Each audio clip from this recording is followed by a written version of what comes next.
அன்பு சகோதர சகோதரிக்கு வணக்கம். அடியன் பிரம்மஸ்ரீ சங்கர் உங்களே பேசி கொண்டிருக்கிறேன். இன்றைக்கி சித்த வேதத்தில் அத்தியாயம் 5 சொல்லப்பட்டிருக்கிற அந்த பஞ்சபூத வாயுக்களை பற்றியும் பஞ்சபூதத்தை பற்றியும் எந்த பொருளிலிருந்து இந்த உலகம் உருவானதுன்றதை பற்றியும் சுவாமி என்ன சொல்கிறாருன்றதை நான் என்னுடைய மொழியில் நான் சொல்கிறேன்.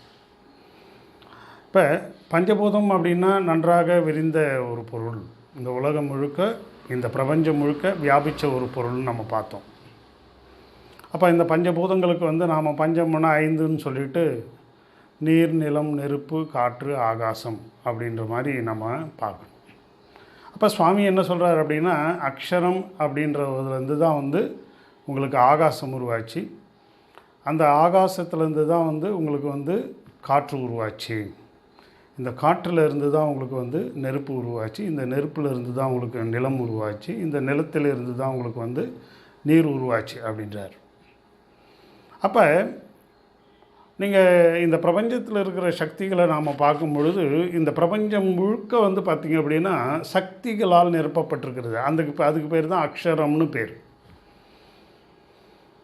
அப்போ அக்ஷரம் அப்படின்னா சக்தி, பிரபஞ்சத்தில் இருக்கின்ற உலகம், இந்த ஒட்டுமொத்த பிரபஞ்சம் முழுக்க இயங்கிக்கிட்டு இருக்கிற ஒரு விதமான சக்தி. இப்போ நாமெல்லாம் என்ன நினச்சிட்ருக்குறோம் அப்படின்னா, நாம் இடைவெளி அப்படின்றத இப்போ நான் என்ன பண்ணுறோம், ஒரு சாலிடான பார்ட்டிக்கல் இருக்குது, இப்போ நாம் இருக்கிறோம், இதற்கு இடையில இடைவெளி இருக்கிறது அப்படின்றத நாம் நினச்சிட்ருக்குறோம். ஆனால் இந்த அக்ஷரம் என்ற உயிர் காற்று இந்த பிரபஞ்சம் முழுக்க நிரம்பி இருக்கிறது. அதிலும் பார்த்திங்க அப்படின்னா இந்த பூமியை சுற்றி இருக்கிற அந்த புவியீர்ப்பு விசை, புவியீர்ப்பு மண்டலம் அப்படின்னு சொல்லக்கூடிய இந்த பூமிக்கே உரித்தான அந்த புவி காந்த இயக்கம்னு சொல்லலாம். அதை அதே நேரத்தில் இப்போ நாம் ஒரு செல்ஃபோன் பேசுகிறோம், சேட்டலைட்டில் நமக்கு தகவல்கள் இருக்கிறது. இப்போ இங்கேருந்து நாம் ஒரு ஒலி அலையை சேட்டலைட்டுக்கு அனுப்புகிறோம். அந்த சேட்டலைட் மூலமாக நாம் அமெரிக்கா போன்ற நாடுகள், இங்கேருந்து நம்முடைய பூமியினுடைய அடுத்த பாகத்தில் இருக்கக்கூடிய அமெரிக்கா போன்ற நாடுகள் கூடவே நாம் தொடர்பு கொள்ளக்கூடிய அளவில் நாம் இருக்கிறோம். அப்போ நாம் என்ன பண்ணியிருக்கோம் அப்படின்னா, இந்த பிரபஞ்சமாகப்பட்டது நம்முடைய இந்த இதில் தொடர்பு நிலையில் இருக்கிறது. எல்லாரும் ஒரு தொடர்பு நிலையில் தான் இருக்கிறாங்க. ஸோ அப்போ நான் ஒரு இடத்துல உட்காந்துக்கிட்டு உலகம் முழுக்க இருக்கிற இடத்துல இருக்கிற எல்லோரிடமும் என்னால் பேச முடிகிறது அப்படின்னா, நான் பேசுகின்ற இந்த தகவலாகப்பட்டது என்னுடைய செல்ஃபோனில் ஒலி அலைகளாக மாறி அது அந்த சேட்டிலைட்டுக்கு போயிட்டு, அந்த சேட்டிலைட்டிலேருந்து இன்னொரு இடத்துல எந்த இடத்துக்கு நம்மளுடைய சிக்னல் போகணுமோ அந்த இடத்துல போயிட்டு அதில் இன்னொரு இடத்துல ரிசீவ் ஆகி அது ஒரு பேச்சாக இன்னொருத்தருக்கு கிடைக்கிற அளவுக்கு நம்ம பண்ணியிருக்கோம். இதே மாதிரி தான் இந்த உலகம் முழுக்க, இந்த பிரபஞ்சம் முழுக்க உயிர்காந்த ஆற்றல் அப்படின்றது இது. இப்போ நீங்கள் புரிஞ்சுக்கலாம், இப்போ ஒவ்வொரு மனிதனும் இந்த உலகத்தில் ஒவ்வொரு மனிதனும் செய்யப்படுகின்ற செயல்கள் எங்கே போய் பதியுதுன்றது நீங்கள் பார்க்கலாம். இப்போ எல்லோரும் நாம் என்ன நினைக்கிறோம், நாம் செய்கின்ற செயல்களுக்கு யாருமே சாட்சி கிடையாது, நமக்கு மட்டும்தான் தெரியும், அதனால் நாம் எதை வேணாலும் நாம் செய்யலாம் அப்படின்ற மாதிரியான திட்டத்தில் இன்றைக்கி இந்த மனித இனம் இயங்கிக்கிட்டு இருக்குதுன்னு பார்க்குறோம். ஆனால் கரெக்டாக என்னுடைய செல்ஃபோனில் இருந்து போகிற அந்த தகவல்கள் சரியாக நான் எந்த இடத்துக்கு போயிட்டு யாருக்கிட்ட போயிட்டு சேரணுன்றதையோ அதை நான் ஒரு அதிர்வெண்களாக, ஒளி அலைகளாக, ஒரு வைப்ரேஷன்களாக போய் சேட்டலைட்டிலேருந்து இன்னொரு இடத்துல போது சாத்தியம் அப்படின்றது இன்றைக்கி அறிவியல் நமக்கு நிரூபிக்குதுன்னா, ஒரு மனிதன் தன்னுடைய வாழ்க்கையிலே செய்யப்படுகின்ற அத்துணை விஷயங்களையும், அது நன்மையாக இருக்கட்டும் தீமையாக இருக்கட்டும், அவன் என்கின்ற எல்லா எண்ணங்களும் இந்த ஒலி அலைகளாக மாறி அவைகள் இந்த பிரபஞ்சத்திலே உலாவிக் கொண்டிருக்கின்றன. இவைகள் எந்த இதுக்கு நம்ம போய் சேரணுமோ அங்கே போய் சேரும். அதே மாதிரி இப்போ என்னுடைய செல்ஃபோன் என்னுடைய பாடியே ஒரு இயந்திரம்னு வச்சுக்கோங்களேன். இந்த இயந்திரத்திலேருந்து நான் என்ன பண்ணுறேன், ஒரு ஒலி அலைகள், அன்பு, பண்பு, பாசம், நேசம் அப்படின்ற ஒலி அலைகளை நான் ஏற்படுத்திக்கிறேன் அப்படின்னா இந்த ஒலி அலைகள் இந்த பிரபஞ்சத்தில் போயிட்டு நிற்கும்.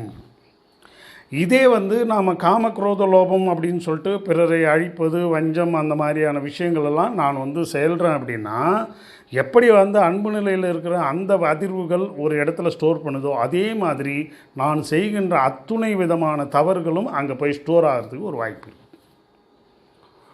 இப்போ இதுதான் வந்து இன்றைக்கி வந்து உலகத்தை வந்து இயக்கக்கூடிய ஒரு அந்த ப்ரோக்ராம் எந்த இடத்துல இருக்குது அப்படின்னா, இந்த ஒட்டுமொத்த உலக மனிதர்களுடைய அந்த வைப்ரேஷன் தான் இந்த உலகத்தில் இயக்குது. அது பெருவாரியான மக்கள் வந்து அன்பு நிலையில் இருந்தால் அது அன்பு நிலையில் நமக்கு இயங்கும்.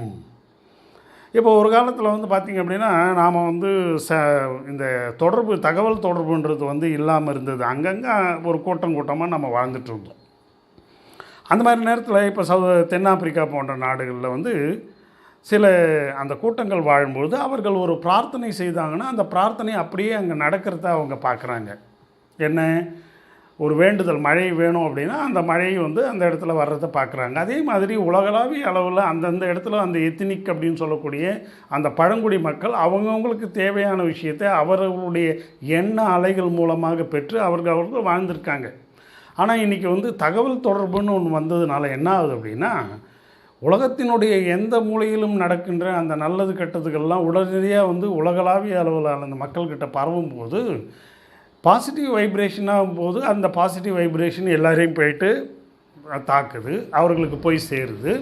அதே மாதிரி அந்த நெகட்டிவ் வைப்ரேஷன்ற போது அந்த உலகளாவிய அளவில் இருக்கிற மக்களுக்கு இந்த நெகட்டிவ் வைப்ரேஷன் போடுது. அப்போது இந்த உலகம் வந்து சாந்தி சமாதானமாக இருக்கணும் அப்படின்னா இந்த ஒட்டுமொத்த மக்களும் வந்து பார்த்திங்கன்னா அதே எண்ண அலைகளில் இருந்தாங்க அப்படின்னா இந்த உலகத்தில் வந்து பீஸ் வந்து கட்டாயம் வந்துடும் அப்படின்னு சொல்லிட்டு சுவாமி சொல்கிறார். ஏன் அப்படின்னா, நாம் எல்லாரும் வந்து பஞ்சபூத சக்தியாகிய அந்த வாயு மூலமாக காற்றின் மூலமாக நாம் எல்லோரும் இணைந்திருக்கிறோம். இது வந்து ஒரு ஸ்பெஷல் காற்றுன்னு நம்ம நினைக்கிற மாதிரி சாதாரண ஒரு இது கிடையாது. ஆக்சிஜன் மட்டும் கிடையாது, நைட்ரஜன் மட்டும் கிடையாது. இது வந்து ஒரு செறிவூட்டப்பட்ட, அதாவது இயற்கையிலேயே பிரபஞ்சத்திலேயே செறிவூட்டப்பட்ட ஒரு காற்று. எப்படி வந்து நம்மளுடைய எல்லா வைப்ரேஷனும் வந்து இந்த உலகளாவிய அளவில் வந்து பரவி இருக்கிறதோ அதே மாதிரி ஒவ்வொரு மனிதனும் தன்னுடைய எண்ணங்கள்லேருந்து வெளிப்படுகின்ற, அதாவது ஒவ்வொரு மனிதனும் ஒரு லைட் சோர்ஸ். இப்போ வந்து ஆத்மா வந்து எப்படி இருக்குது அப்படின்னா நமக்கு வந்து ஒளி வடிவத்தில் தான் இருக்குதுன்றதை நம்ம பார்த்தோம். அப்போ அக்ஷரம் அப்படின்றது அது வந்து ஆகாசமாக மாறுதுன்னு சொன்னோம். அப்போ அக்ஷரம்ன்றது வந்து ஒரு மிகப்பெரிய வந்து இயக்க சக்தி, இயக்க ஆற்றல் சக்தின்னு பேர். ஒரு ராவாக சொல்ல போனோம்னா ஒரு பேட்ரின்னு வச்சுக்கோங்களேன். ஒரு பேட்ரி, ஒரு எலக்ட்ரிசிட்டி கிரிட்டு.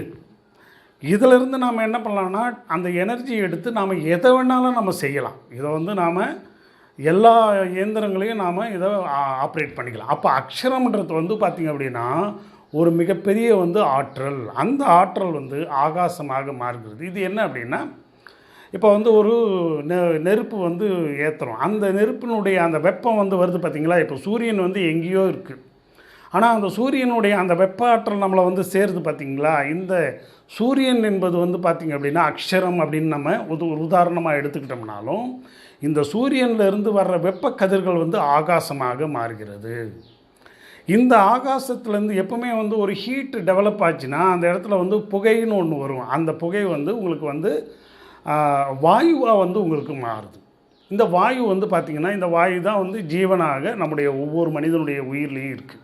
ஆக மொத்தத்திலே சோர்ஸ் என்னன்னு பார்த்திங்க அப்படின்னா அக்ஷரமாகிய சூரியன். அந்த சூரியனிலிருந்து வரப்படுகின்ற அந்த அக்னி, அந்த அக்னியிலிருந்து உற்பத்தியாகின்ற அந்த வாயு, இந்த வாயுவிலிருந்து உற்பத்தியாகின்ற அந்த நிலம், இந்த நிலத்தில் இந்த நீர், இந்த அதாவது பார்த்திங்க அப்படின்னா எப்போவுமே இப்போ மேகத்திலேருந்து மழை வருது. மேகம்ன்றது என்ன, ஒரு கிளஸ்டர் ஆஃப் வாட்டர் பார்ட்டிகல்ஸ் தான். அது வந்து வாயு ரூபத்தில் தான் இருக்குது. அந்த வாயுவில் நாம் குளிர்விக்கும் போது என்ன ஆகுது, இப்போ மரங்கள்லாம் இருக்குது, கடல்கள்லேருந்து தண்ணி முகர்ந்து அது மேகமாக மாறுது. மேகமாக மாறி அதை ட்ராவல் பண்ணும்போது மரத்துலேருந்து குளிர் போயிட்டு அங்கே போய் பட்டுதுன்னா அங்கே வந்து மழை பெய்யுது. அதே மாதிரி இந்த வாயுவாகப்பட்டது உங்களுக்கு நீராக மாறுகிறது, நீர் சக்தியாக மாறுகிறதுன்னு சொல்கிறோம். இந்த நீர் சக்தி தான் கடைசியில் வந்து பிருத்திவியாக வந்து மாறுது. என்ன, இந்த பூமியில் இருக்கிற அந்த மண் போன்ற விஷயங்கள்லாம் சாலிடாக, நம்ம ஏற்கனவே நம்ம சொன்னோம், நீர் வந்து H2O அப்படின்னு சொல்லிட்டு வரும்பொழுது அது வந்து திரவ நிலையிலையும், அதுவே H3O2 அப்படின்ற நிலையும் போது அது வந்து ஒரு சாலிட் பார்ட்டிகலாக மாறுறதுக்கான ஒரு நிலை இருக்குதுன்றதை நம்ம பார்த்தோம். அப்போ இப்போ நம்ம காணப்படுகின்ற எல்லாமே இந்த நீர் மூலக்கூறுகளால் உருவாக்கப்பட்ட நிலம். அப்போ இந்த உயிர்கள் எல்லாம் வந்து எங்கேருந்து வந்தது அப்படின்னா அந்த அக்ஷரத்தில் இருந்து தான் வந்தது. அப்போ இந்த உலகத்தில் இந்த உலக மக்கள் வந்து புரிந்து கொள்ள தவறிய ஒரு விஷயம் என்ன அப்படின்னா, நாம் எல்லாரும் வந்தது ஒரே ஒரு சோர்ஸ் தான். அப்போ நமக்கு தகப்பன்னு சொல்லிட்டு பார்த்திங்க அப்படின்னா ஒரு ஆள் தான். அது அக்ஷரமாகிய இந்த பிரபஞ்ச ஆற்றல். அது நான் ஒரு உதாரணம் சொன்ன மாதிரி சூரியன்லேருந்து சதாசர்வகாலமாக அந்த வெளிப்பட்டுக்கிட்டு இருக்கிற அந்த வெப்ப ஆற்றல். இப்போ சூரியன் வந்து தகித்து கொண்டே இருக்கிறது. அந்த தகிச்சு கொண்டே இருக்கிற அதிலிருந்து வெப்ப ஆற்றல் வருது. இன்றைக்கி இந்த வெப்ப ஆற்றல் இல்லைன்னா இந்த உலகத்தில் ஒரு தாவரம் வந்து பச்சையம் தயாரிக்க முடியுமா? சூரிய ஒளி இல்லைன்னா ஒரு தாவரம் வந்து பச்சையம் தயாரிக்க முடியுமா? முடியாது. ஒரு மனிதனுக்கு வரக்கூடிய எல்லா நோய்களும் விட்டமின் D3 அப்படின்ற ஒரே ஒரு சோர்ஸ் இருந்ததுன்னா உங்களுக்கு வந்து நோய் வந்து அதிகமாக வராதுன்றாங்க. அப்போ என்ன அப்படின்னா, இப்போ நாம் வந்து பார்த்திங்க அப்படின்னா தாவரங்கள்லேருந்து வந்த ஒரு ஜீன் தான் நம்மளுடையது. அதுலேயும் பார்த்திங்க அப்படின்னா வாழைப்பழம், வாழை பார்த்திங்களா, அந்த வாழையில் இருக்கிற ஜீன் வந்து நம்முடைய மனித உடலில் ரொம்ப அதீதமாக இருக்கான்.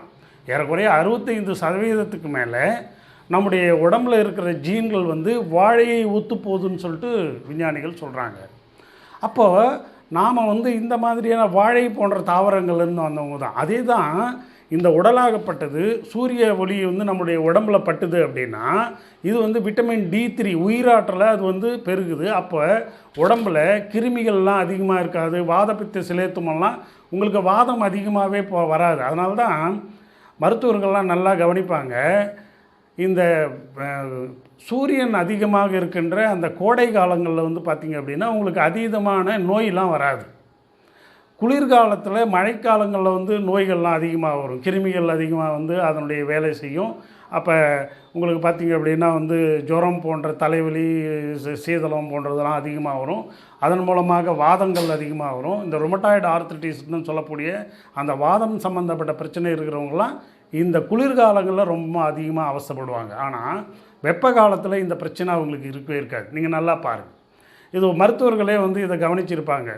கோடை காலத்தில் வந்து அதிகமாக மக்கள் வந்து வராமல் நோய்க்கு வாதப்பித்த சிலேத்துமுன்ற நோய்க்கு வராமல் குளிர்காலங்களில் வந்து அதீதமான. இப்போ நான் என்ன சொல்கிறேன் அப்படின்னா இந்த குளிர் அப்படின்றது அதாவது அக்ஷரமாகிய அந்த வெப்ப ஆற்றல், அந்த வெப்ப ஆற்றல் தான் இந்த உலக இயக்கத்துக்கே வந்து ஒரு ஆதாரமாக செயல்படுது. அப்போ இந்த மனிதனும் இதன் மூலமாக உற்பத்தியானவன் தான். இப்போ எப்படி வந்து H2O3 H3O2 அப்படின்னு சொல்லிட்டு நமக்கு வந்து வாட்டர் பார்ட்டிகள்லாம் சாலிடாக மாறுகிறதோ அதே மாதிரி இந்த மனிதனும் மிகப்பெரிய நீரில் தான் வந்து பார்த்திங்கன்னா இவனுடைய எல்லா அணுக்களும் வந்து உற்பத்தி ஆகிருக்கு. ஏறக்குறைய 70% ஒரு செல்கள்லேயும் வந்து நீர் இருக்குது. நம்முடைய ஒட்டுமொத்த உடம்பே பார்த்திங்க அப்படின்னா நீரால் அமையப்பட்டது தான். ஏறக்குறைய 70% நீரால் அமைக்கப்பட்டது தான் நம்ம பார்க்குறோம். அப்போ இந்த பஞ்சபூதம் என்று சொல்லக்கூடிய இந்த விரிந்த அந்த சக்திகள், ஸோ அக்ஷரமாகிய சூரிய சக்தி, அதற்கப்புறம் அது அக்னியாக, ஸோ வெப்பம் வருது, அக்னியாக மாறி அந்த அக்னியில் இருக்கின்ற அந்த சக்தி மூலமாக தான் இந்த உடம்பில் இருக்கிற எல்லா நல்லது கெட்டது எல்லாம், ஸோ தீயவைகள்லாம் அழிக்கிறதுக்கு வந்து அக்னி. அதற்கப்புறமா வாயுன்றது, இந்த வாயு தான் நம்முடைய ஒவ்வொரு செல்கள்லையும் போயிட்டு அது வேலை செய்து அது உயிர்காந்த ஆற்றலாக மாறுது. இப்போ நாம் சாப்பிட்ற சாப்பாடு எல்லாமே வந்து பார்த்திங்க அப்படின்னா கார்போஹைட்ரேட்டு சர்க்கரையாக நாம் மாற்றி அந்த சர்க்கரையை வந்து நம்முடைய செல்களில் வந்து அதை ஜீரணம் பண்ணும்போது மைட்டோகாண்ட்ரியாவில் வந்து ஜீரணம் பண்ணும்போது ஏடிபி மூலக்கூறுகள்னு சொல்கிறோம். அந்த ஏடிபி மூலக்கூறுகள் இரத்தமாகவும் சதையாகவும் மாறும்போது இந்த இரத்தமாகப்பட்டது ஒரு நீர்த்தன்மையாக தான் இருக்கிறது.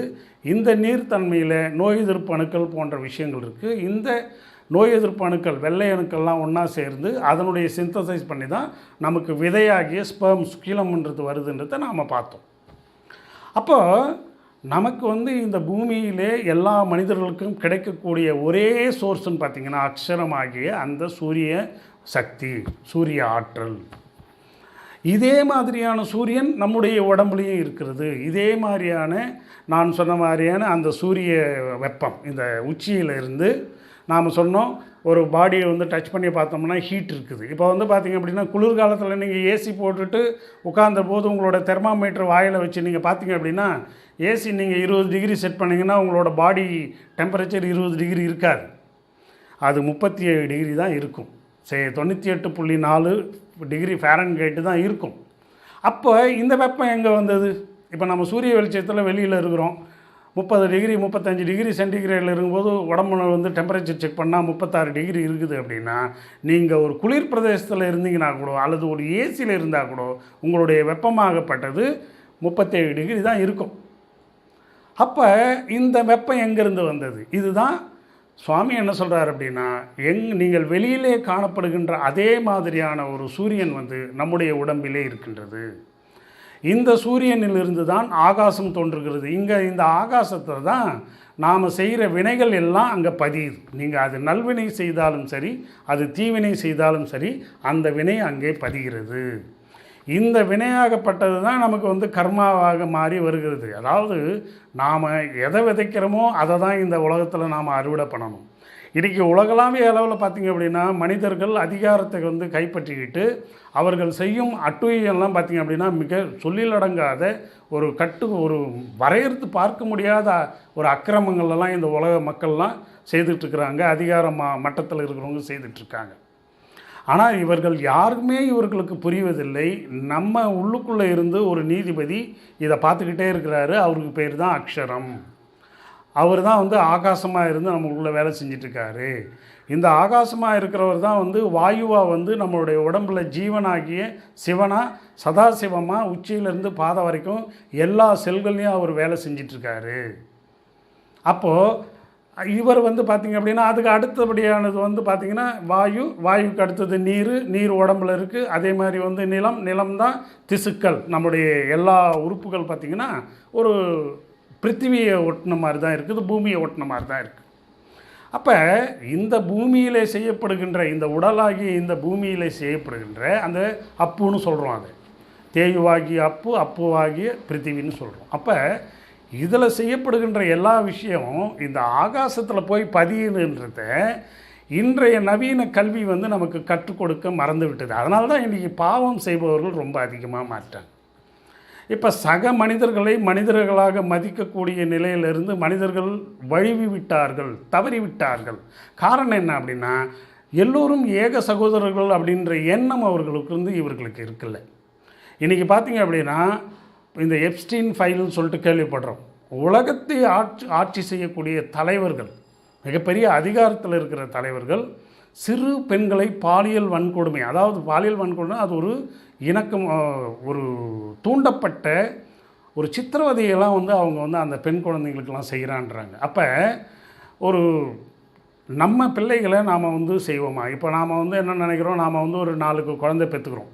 அந்த 4 குழந்தையும் என் பிள்ளைன்னு நாம் நினைக்கிறோம். ஆனால் நாம் எங்கேருந்து வந்தோம், நம்ம பிள்ளைங்கள் எங்கேருந்து வந்தாங்க, அதனுடைய ரிஷி மூலம் நதி மூலம் என்னன்றது இந்த நவீன கல்வி வந்து நமக்கு முற்றிலுமாக அதை அழித்து விட்டது.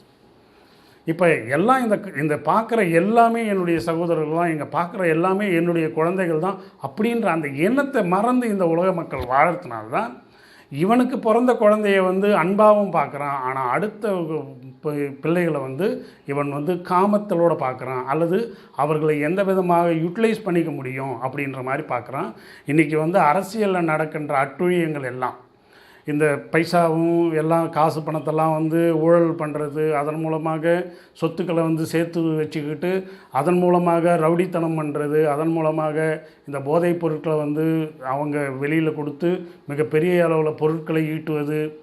இன்றைக்கி பார்த்திங்க அப்படின்னா ஊழல்னு சொல்லிட்டு நம்ம தமிழகத்தையே எடுத்துக்கோங்களேன். கடந்த 75 ஆண்டுகளாக எவ்வளோ ஊழல் எடுத்துருக்கு அப்படின்னா அதை வந்து சொல்லி மாளாது.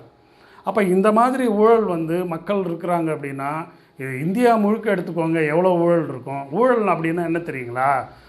அடுத்தவர்களுடைய அந்த இரத்த வேர்வையை உழைப்பை சுரண்டி வாழ்வதுன்றது தான் ஊழல். அப்போ இந்த மக்கள் வந்து ஒருவருக்கு ஒருவர் எந்த அளவுக்கு துன்பத்தை ஏற்படுத்தி இவங்க வாழறாங்க பார்த்தீங்களா? ஆனால் இவர்களுக்கு வந்து அதிகாரம்ன்ற ஒன்று வந்துட்டதுனால அவர்கள் இந்த மாதிரி இதை வந்து ஒரு பஞ்சமா பாதகம்னு சொல்கிறதா? பஞ்சமா பாதகம் அப்படின்னா தன்னுடைய பஞ்சபூத சக்திகளுக்கு இவர்களாகவே ஏற்படுத்தி கொள்கின்ற மிக அழிவு நிலை. நான் ஒவ்வொரு வீடியோலையும் சொல்லுவேன், இப்படிப்பட்ட அதிகாரத்தில் இருக்கிறவங்களுக்கெல்லாம் சாவு இல்லையானா நிச்சயமாக அவர்களுக்கும் சாவு உண்டு, அவர்களுக்கும் நோய் உண்டு. அப்போ இன்றைக்கி இந்த உலகத்தில் சாந்தி சமாதானம் நிலவணும் அப்படின்னா இந்த உயிர்கல்வியை நாம் பெறணும், இந்த மத்தக கல்வியை நாம் பெறணும், இந்த உலகியல் கல்வியை பிரபஞ்ச கல்வியை நாம் பெறணும். ஆனால் திட்டமிட்டு ஒரு சாரார் இந்த மாதிரியான அதிகாரத்தில் இருக்க வேண்டும் என்பதற்காகவே இந்த இலுமினாட்டிகள் என்று சொல்லக்கூடிய கூட்டம் ஏறக்குறைய 1800ஆவது வருஷத்துலேருந்தே அவர்கள் இந்த வேலைகளை இந்த உயிர்கல்வியை மறைச்சி, அதாவது உயிர்கல்வின்றது எங்கெங்கே பார்த்தாலும் இந்த எத்தினிக்கு ஆளுங்கள்கிட்டலாம் இருந்தது, பாரம்பரிய மக்கள்கிட்ட இந்த உயிர்கல்வின்றது இருந்தது. இப்போ ஒன்றுமே இல்லை, ஒரு மந்திரம் போடுறான் உடம்பு நல்லாயிடுது. அந்த மாதிரியான உயிர்கல்வி அது என்ன எதில் சாத்தியம் அப்படின்னா அந்த உயிராற்றல் அங்கே வேலை செய்யும்போது தான் சாத்தியம். அப்போது இந்த உயிர்கல்வி மத்தக கல்வியை இவங்க கொஞ்சம் கொஞ்சமாக சிதைச்சிருக்கிறாருங்கன்றது வரலாறு சொல்லுகிறது. இப்போ நீங்கள் ஒன்றுமே இல்லை, அந்த சித்த வைத்திய கருத்தரங்கத்தில் மன்னர் மன்னன் பேசின அந்த வீடியோவை நீங்கள் எடுத்து பாருங்கள். எந்த அளவுக்கு திட்டமிட்டு இவர்கள் இந்த உயிர்கல்வியை இந்த உலக மக்களிடம் மறைச்சிருக்கிறாங்க அப்படின்னு சொல்லிட்டு. அப்போது இன்றைக்கி பார்த்திங்கன்னா அணுகுண்டுகளுக்காக செய்யப்படுகின்ற அந்த செலவினங்கள், போர் தளவாடங்களுக்காக செய்யப்படுகின்ற அந்த செலவினங்கள் இந்த உலக மக்களினுடைய நல்வாழ்விற்காக இவர்கள் செய்திருந்தாங்க அப்படின்னா இன்றைக்கி இவ்வளவு பெரிய கொடுமை இந்த உலக மக்களுக்கு நடக்குமா அப்படின்னா நடக்காது. சொர்க்கமாக, பூலோகமே சொர்க்கமாக இருந்திருக்கும். சாதாரண உழைப்பு, சாதாரண அதில் அந்த உழைப்பிலிருந்து வருகின்ற அந்த இவைகளை மட்டும் நுகர்ந்து ஒரு நல்ல ஒரு ஆட்சியை இந்த உலக தலைவர்கள் பரிபாலனம் பண்ணியிருந்தாங்கன்னா இன்றைக்கி இந்த மக்கள் இந்த அளவுக்கு இருக்க மாட்டாங்க. ஆனால் டாலர் அப்படின்னு சொல்லக்கூடிய அளவில் உலக மக்கள், அதாவது ஒரு நாடு என்ஜாய் பண்ணுறான் அப்படின்னா, உழைக்காமல் அவன் ஊதாரித்தனமாக சுற்றிக்கிட்டு ஜாலியாக என்ஜாய் பண்ணுறான் அப்படின்னா அதற்கு மற்ற எல்லாரும் உழைச்சி அவனுக்கு காசு கொடுக்குற மாதிரியான ஒரு திட்டத்தை இவர்கள் நிறைவேற்றியிருக்கிறாங்க இந்த சண்டால பசங்க. இவர்களுடைய அந்த பூர்வீகம்னு பார்த்திங்க அப்படின்னா அந்த மேற்கத்தியத்திலிருந்து வந்த அமெரிக்கா, இஸ்ரேல் போன்ற நாடுகளில் இருந்து அந்த யூத இனம் அப்படின்றத இப்போ நம்ம சொல்கிறாங்க. இப்படிப்பட்ட சண்டாளர்களுடைய கைப்பிடியில் இந்த உலக மக்கள், அதாவது இந்த பிரபஞ்ச சக்தி அக்ஷரமாகிய அந்த உயிர் பொருள் இன்றைக்கி கையில் மாட்டிக்கிட்டு கடு நரகத்தை இந்த உலகத்தில் அனுபவிச்சிட்ருக்கு. இது தெரியாமல் தான் எல்லாரும் ஆட்டம் போட்டுட்ருக்குறாங்க. இன்றைக்கி பார்த்திங்க அப்படின்னா உயிர்கல்வி இன்றைக்கி பரவுதானா? பரவாது. இப்போ நான் என்னுடைய சேனலுக்கு யாருக்கிட்டையும் சப்ஸ்கிரைப் பண்ணுங்கன்ட்டு நான் கேட்குறதே கிடையாது, அடுத்தவங்களுக்கு ஷேர் பண்ணுங்கன்னு நான் கேட்குறதே கிடையாது. காரணம் என்னென்னா இது உயிர்கல்வி. இந்த உயிர்கல்வி எந்தெந்த பாவம் செய்யாத மக்களுக்கு மட்டும்தான் அது போய் சேரும், அன்பு நிலையில் இருக்கிறவனுக்கு மட்டும்தான் சேரும். மற்றவங்களாம் என்ன பண்ணுவான், இந்த மார்பை இழுத்துட்டு குத்தாட்டம் போடுறத போய் பாருங்கள். ஒரு வீடியோ வந்ததுன்னா லட்சக்கணக்கான மக்கள் அப்படியே போட்டி போட்டுக்கிட்டு பார்ப்பாங்க. அப்போ இந்த காமத்தை மையப்படுத்திய வாழ்க்கையே யார் உங்களுக்கு பண்ணால், இந்த இலுமினாட்டிகள் சொல்லக்கூடிய அந்த உயிர்கல்வியை நீங்கள் மறக்கணுன்றதுக்காக காமக்கல்வியை, அதுவும் ஒரு உயிர் உற்பத்தியாகக்கூடிய ஒரு புனிதமான அந்த ஒரு விஷயம் சம்யோகம்ன்றது, உடல் உறவுன்றது இருக்கிறதுலே மிக உன்னதமான ஒரு விஷயம் இந்த உலகத்தில்னா அது உடல் உறவாக தான் இருக்க முடியும். ஒரு புனிதமான ஒரு செயல் அது. அந்த புனிதமான செயலை உங்களை எல்லார்கிட்டேயும் அதை ஒரு நரகமாக மாற்றி, இப்போது முறையில்லாத ஒரு காம இச்சை. இப்போ விலங்குகள் கூட பார்த்திங்க அப்படின்னா இந்த அளவுக்கு ஒரு மோசமான தகவல் விஷயத்தெல்லாம் செய்கிறதில்ல. ஆனால் இன்றைக்கி மனிதன் செய்துட்ருக்கிறான். எப்ஸ்டீன் ஃபைல்லாம் பார்க்கும் பொழுது அந்த சின்ன சின்ன பிள்ளைகள் அந்த 70 வயசு 60 வயசு 80 வயசு உலகத் தலைவர்கள்லாம் அந்த குழந்தைங்களை சூறையாடும் பொழுது இவர்களெல்லாம் மனிதர்களாடா அப்படின்னு கேட்கக்கூடிய அளவில் இருக்குது. அப்போ இதன் மூலமாக அவர்கள் எதை சாதித்தாங்க? ஒரு நாட்டு மேலே அன்வான்டாக போர் தொடுக்கிறது, ஒரு நாட்டினுடைய அந்த வளங்களெல்லாம் சுரண்டுறது போன்ற தகவல்களை இவர்கள் அந்த இடத்துல பரிமாறி இருக்காங்க.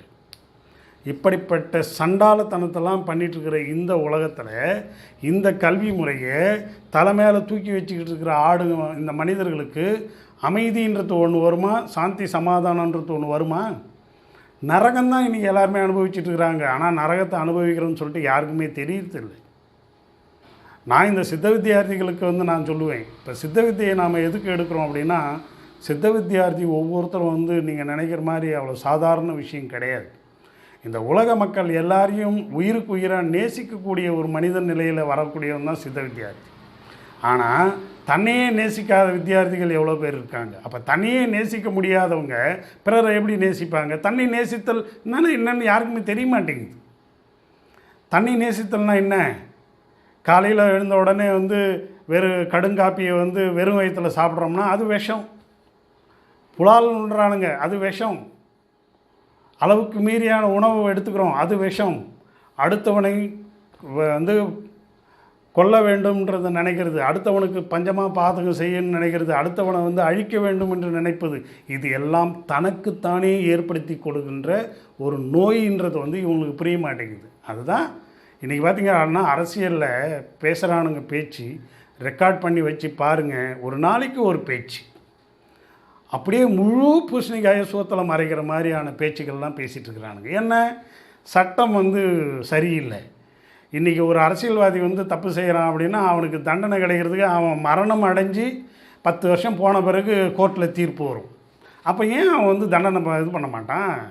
ஆனால் இயற்கை வந்து அவனுக்குள்ளேயே இருந்துக்கிட்டு அவனுக்கு பலவிதமான நோய்களை கொடுத்துக்கிட்டு இன்ஃபெக்ஷனு நோய் யாரும் தொட்டால் வந்து இன்ஃபெக்ஷன் ஆகிடும், அப்படியே பொம்மை மாதிரி நடக்கிறது, மலை ஜலங்களை வந்து அந்த வண்டியிலேயே உட்காந்துன்னு போயிடுறது, வீல் சேர்லேயே இருக்கிறது, இப்படிலாம் அவனுங்க வந்து அனுபவிக்கிறானுங்க. ஆனால் வெளியில் தெரியறது கிடையாது.